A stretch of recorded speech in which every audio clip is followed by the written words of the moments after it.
$1 million, Salvator Mundi by Leonardo da Vinci.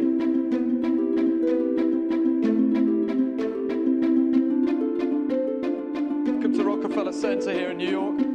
And tonight's very special sale of post-war contemporary art, including, as you all know, to all of you as well. It's a very full sale room tonight. I know that we have a very full Woods room as well. 90 million. 95, and I go 110 over here. 130 with Loic. You give me 200. 190 is bid. 200 million is bid. At 200 million. At 240 million. 245 million. 250 million is bid. Alex, would you like 275? 280. You give me 290, Alex. I thought so. 300 million.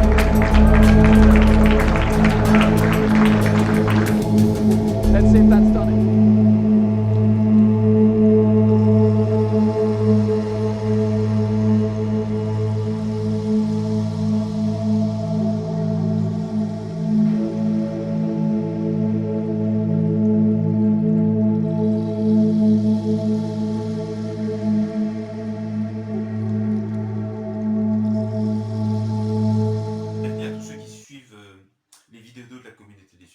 Et bienvenue aussi à ceux qui, pour la première fois, auront contact avec cette communauté par le biais de nos vidéos.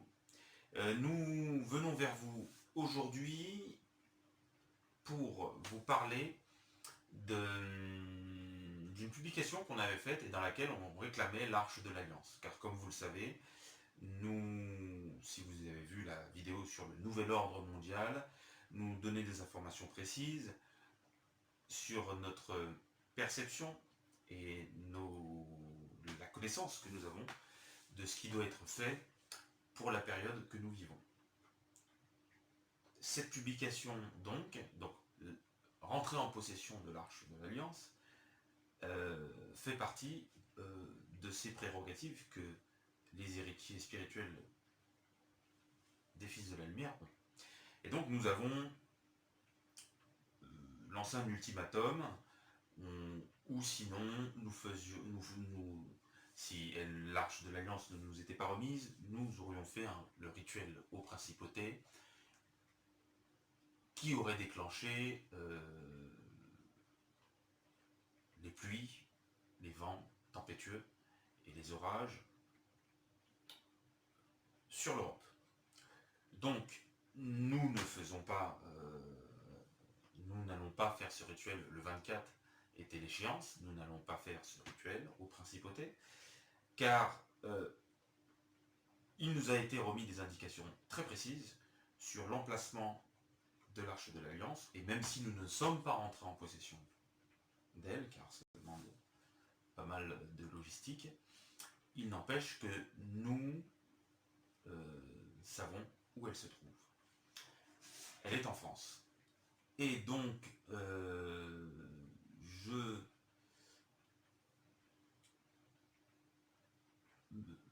peux donc d'ores et déjà... Alors, je cherche une photo. Alors, photo aujourd'hui. Hein, c'est curieux. Ah, si, voilà. Donc, alors, voilà. On peut... Alors, est-ce qu'on voit bien ? Voilà, donc, alors bien évidemment, elle ne cherchait pas sur internet où ça se trouve. Non, elle ne se trouve pas sur la photo que vous voyez. Par contre, ce dôme est une indication. Donc voilà.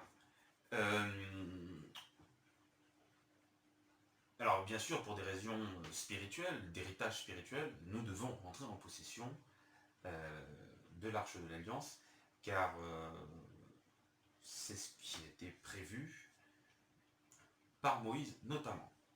Donc nous ne déclenchons pas le rituel aux principautés, donc il n'y aura pas d'inondation massive, en tout cas provoquée par ce rituel. Bien sûr, il y en aura parce que ceux qui suivent l'actualité du climat et de tous les rapports scientifiques qui tombent depuis 2 mois, vous savez très bien que nous nous dirigeons tout droit vers ce qui a été tant prophétisé par le passé et tant révélé ou caché. Par ailleurs, nous allons aussi profiter, nous avons fait une publication dans laquelle nous mettions un tableau du Salvator Mundi et dans lequel nous avons attiré l'œil vers des endroits très précis de ce tableau. Et suite à cette publication, où vous avez été nombreux à venir voir ce qu'elle était, il me semble qu'il y a eu plus de 4800 comptes Facebook différents qui sont venus voir cette image que nous avions mis, qui représente le Salvator Mundi, avec des cercles, enfin voilà. Donc on a eu énormément de commentaires, de retours, de messages privés, et donc il y a 2 questions qui ont été retenues, celle faite par Philippe Fleury, qui tenait à nous indiquer que dans d'autres œuvres de Léonard de Vinci, et notamment la scène, il nous indiquait que le comportement du Christ, du personnage principal et du personnage à côté de lui formait un V, et qu'il considérait donc lui qu'il s'interrogeait sur peut-être la symbolique de ce V, et il laissait présager qu'il s'agissait du symbole utérin. Symbole utérin, donc, qui sous-entend un enfant. Donc c'est ce qu'il nous expliquait. Il nous posait des questions pour savoir si nous étions au courant. Alors je ne vous cache pas que, enfin, personnellement, moi je ne suis pas intéressé à la scène, car Dan Brown, à travers son roman Le Da Vinci Code, a énormément brodé de choses, d'informations autour, avec le fameux film dont vous connaissez, que vous connaissez. On ne s'est pas intéressé du tout à cet aspect-là de la scène. Après, s'il indique, si éventuellement la scène indique que il existerait que Marie-Madeleine aurait eu des enfants avec le Christ, enfin, ou toute autre approximation, dans des nombreuses vidéos, nous vous avons expliqué qu'il s'agit d'une histoire familiale. Donc, nous n'avons pas besoin d'un tableau de Léonard de Vinci pour attester et authentifier l'existence d'une descendance liée à Marie-Madeleine. Ça, c'est peut-être le public qui en a besoin. Moi, j'en ai pas besoin, par exemple, si je prends moi. Certains membres de la communauté non plus. Car comme je vous l'indiquais, Marie-Madeleine, c'était un personnage qui aujourd'hui est idolâtré. Est idolâtrée, elle est mise en statue un peu partout, enfin, voilà, il y a plein de bouquins, il y a plein de voyages astro autour de Marie-Madeleine, des révélations, des channeling comme on les appelle. Alors d'ailleurs dans une des publications nous avons indiqué que c'est bien joli tout ça, bon, c'est intéressant. Alors vous le vivez comme ça, ça fait une stimulation, savoir que voilà, mais familialement nous on le vit pas du tout comme ça. Moi je vais pas voir les ancêtres de X, Y ou Z, et puis je commence à parler, à spéculer autour, voilà. Et je ne vous cache pas que nous de notre côté, je peux vous garantir que Marie-Madeleine, cette idolâtrie, elle n'en voudrait pas, mais alors pas du tout. C'était quelqu'un qui était en cavale, c'était quelqu'un qui fuyait les idolâtres de Rome. Elle faisait partie des premiers nazoréens, elle savait que les nazoréens étaient persécutés, que l'œuvre des nazoréens allait être reprise et allait être transformée par des idolâtres, des gens avides de pouvoir. Elle était en cavale, elle était recherchée. Enfin, elle était habituée à vivre de manière très sommaire. Elle avait sa zone de confort, elle n'en avait pas du tout. Alors bon, maintenant que les gens qui soient dans une zone de confort se mettent à spéculer sur ce qu'elle aurait pu penser et à faire des projections de ce qu'ils pensent eux sur ce qu'elle aurait pu penser, je vous garantis que vous n'avez pas les informations pour le faire. Les personnes qui peuvent avoir ces informations-là sont ses descendants, et elle a laissé un héritage spirituel à ses descendants, et je peux vous garantir qu'avec cet héritage-là, nous avons de quoi spéculer et nous représenter ce qu'elle pensait. Donc voilà. Donc c'est pour ça que ça ne nous intéresse pas en fait le tableau de la scène et de prouver que Marie-Madeleine a une descendance. Enfin voilà. Donc je ne pourrais pas vous répondre. Et au pire, si ça représente un V, le Christ, je peux vous garantir que le Christ, ce n'est pas du tout ce que vous pensez. Euh, euh, voilà, le Christ, nous savons ce qu'il représente. Il est une force qui existe en chaque homme. C'est une transmutation de ce qu'est Ra, la divinité égyptienne. C'est de cet ordre-là, le Christ. Après, on a un documentaire qui parlera longuement de cela, et qui est Jean-Baptiste Protocole Fantôme. Et nous avons créé une page Litchi, vous pouvez aller voir. Nous faisons un financement participatif dans lequel nous nous engageons à ce que tous ceux qui ont participé retrouvent amplement les frais qu'ils auront engagés dans cette aventure. Et voilà, mais voilà, nous, à la base, c'est ce qui nous intéresse. Après, de prouver que Marie-Madeleine a une descendance, ça ne nous intéresse pas du tout. Et puisque pour nous, c'est une évidence. Et alors, il y a une autre personne qui a, suite à cette publication Facebook du Savaltor Mundi, qui s'appelle Titi Kins, qui dit mais quelles sont les fonctions de la lignée. Il nous a posé la question, mais quelles sont les fonctions de la lignée? Alors, elles sont nombreuses, bien évidemment, comme dès qu'on touche à l'ésotérisme, ça devient un peu comme le dieu Shiva, il y a 1000 bras qui entourent la divinité, bah, c'est un peu pareil. Il y a plein de choses, mais essentiellement, on pourrait dire que la fonction de la lignée, tout ça c'est du concret. Hein. Voilà, on vous parle souvent de magnétisme, et en fait cette lignée-là, elle a un magnétisme particulier que les autres hommes n'ont pas.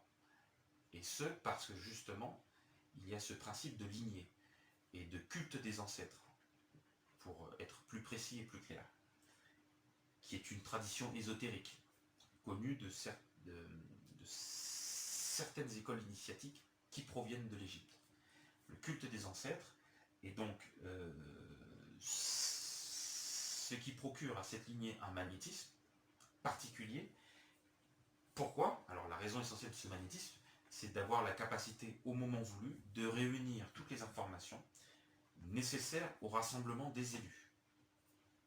Je vous invite à voir toute la communication des fils de Seth pour comprendre qu'est-ce que nous entendons par rassemblement des élus. On n'est pas là pour ça, on répond à cette question, et donc voilà, on pourrait dire ça. C'est car les initiés qui sortent d'Égypte, ceux qui ont la magie des pharaons, savent pertinemment qu'il est impossible à quiconque, un être humain voilà, qui n'est pas de cette lignée-là, ou enfin, s'il n'y a pas un travail fait en amont, la réunion de toutes les informations n'est pas possible, pour des raisons essentiellement ésotériques. Donc, c'est une des fonctions, peut-être l'essentielle. Ensuite, ce qu'il faut savoir, c'est que les premiers hommes lorsque vous voyez, lorsqu'aujourd'hui on voit le séparatisme qui existe entre les différentes écoles initiatiques, les bouddhistes, l'hindouisme, enfin voilà, pour un regard extérieur, le bouddhisme, l'hindouisme, les Rose-Croix, le rite de York, les descendants des Celtes, avec tous les rites, les druides, enfin, toutes le wiccanisme, toutes ces écoles initiatiques, quand vous les voyez comme ça, vous pouvez, le vaudou, vous pouvez penser que toutes ces informations et ces rites sont des choses différentes. Et les apparences le laissent présager. Cependant, dans toutes ces écoles initiatiques, on sait pertinemment qu'en fait, il s'agit d'une seule et même doctrine. Certains l'ont appelée la doctrine secrète, d'autres l'ont appelée la tradition primordiale, parce que, en fait, il y a très longtemps, les hommes tout ce savoir, en fait, était unifié. Et l'histoire des humains a fait qu'il y a eu des décisions importantes qui ont été prises et qui les ont séparés. Une des plus connues est celle de Noé, quand il demande à ses 3 fils, il répartit la tradition primordiale, il la divise en 3 parties, et il envoie, c'est ce qu'on vous dit, Japheth, il lui donne le celtisme, qui est représenté par la myrrhe. Sem, il va vers l'Asie, et il lui donne l'encens. Et Cam, il lui donne l'or. C'était les 3 objets qui représentaient la tradition primordiale. Et donc, voilà, ça c'est un moment important de la division de la tradition primordiale. Cependant, elle avait été déjà divisée auparavant. Et elle a été aussi divisée par la suite. Par exemple, aujourd'hui, quand vous voyez les vaudouisants, les Rose-Croix, la franc-maçonnerie, les mandéens, ou le soufisme, ce sont des écoles différentes, mais elles viennent d'Égypte. Elles ont pour racine l'Égypte. Vous prenez en Asie le bouddhisme tantrique, l'hindouisme, toutes les pratiques du yoga, les yogis, le tai chi, le yoga japonais, chinois, qui est le tai chi, le shintoïsme, toutes ces écoles, ce sont des écoles initiatiques et qui viennent de l'encens, de la tradition ésotérique appartenant au groupe de l'encens, donc de Shem, le fils de Noé. Donc quand vous voyez des choses différentes, nous les fils de Seth initiés à réunir, nous sommes initiés à réunir, nous voyons la tradition primordiale.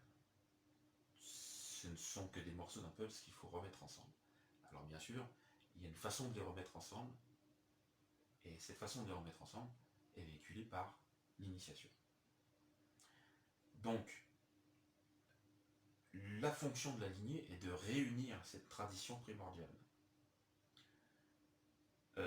Car cette tradition primordiale, comme vous le disiez, a été fermée.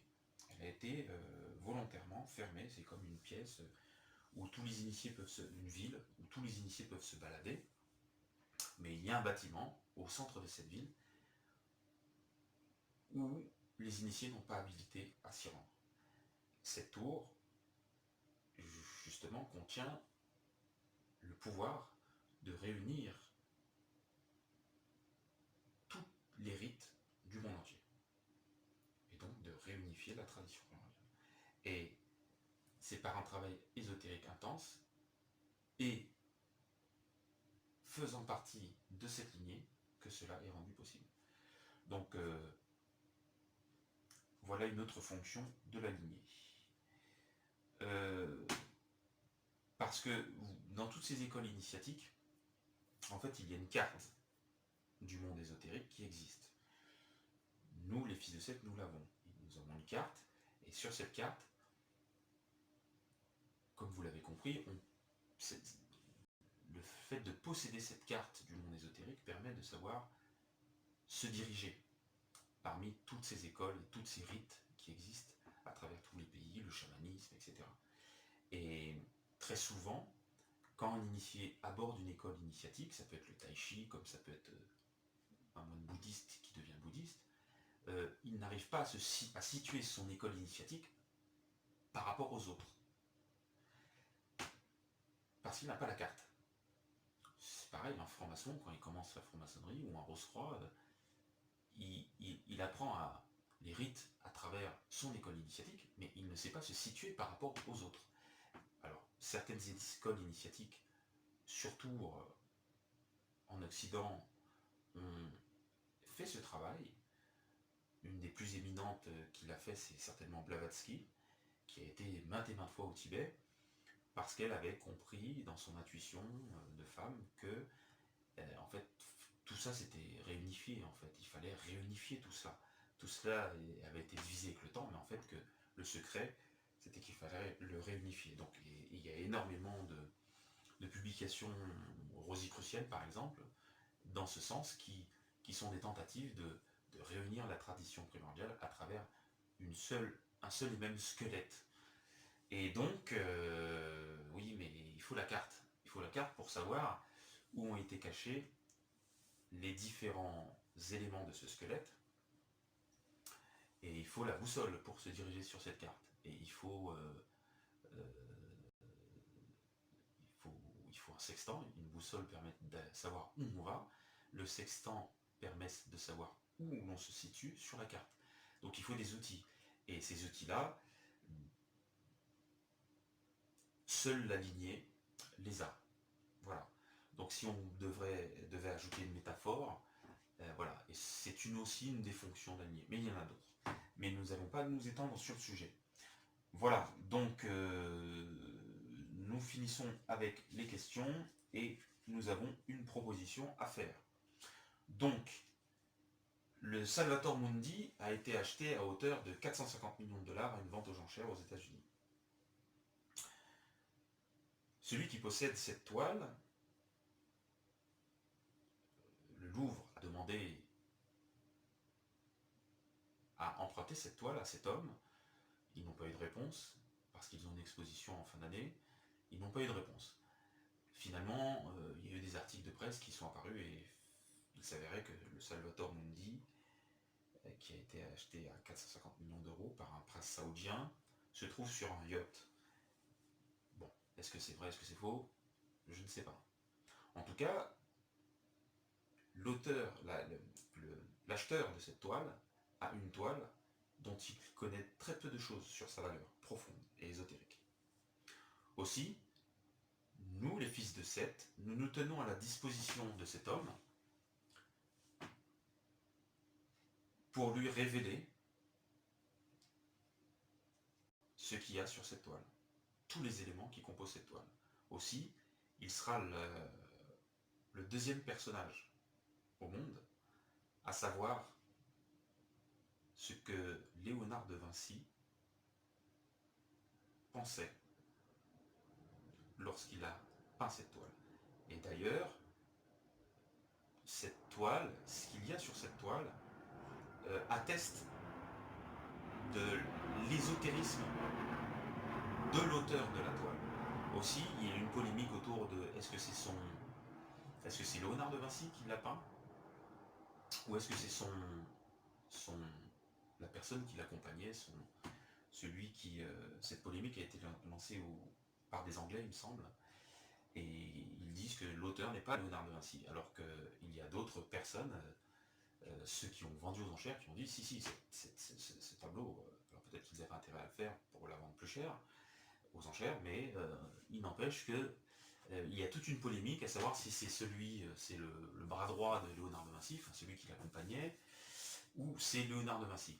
Et en fait, si il accepte notre proposition, qui se monte à 7 millions de dollars, nous lui proposons de lui donner toutes les informations sur cette toile, et il s'apercevra que non seulement les informations qui sont sur cette toile attestent que c'est Léonard de Vinci, car cela atteste de l'élévation, bien sûr, de l'âme, d'un point de vue ésotérique, de celui qui l'a peinte, et qu'en aucun cas il ne peut s'agir de notre personne que Léonard de Vinci. Donc s'il nous s'il accepte cette proposition, donc s'il accepte de nous faire un chèque de 7 millions de dollars, nous lui donnerons les informations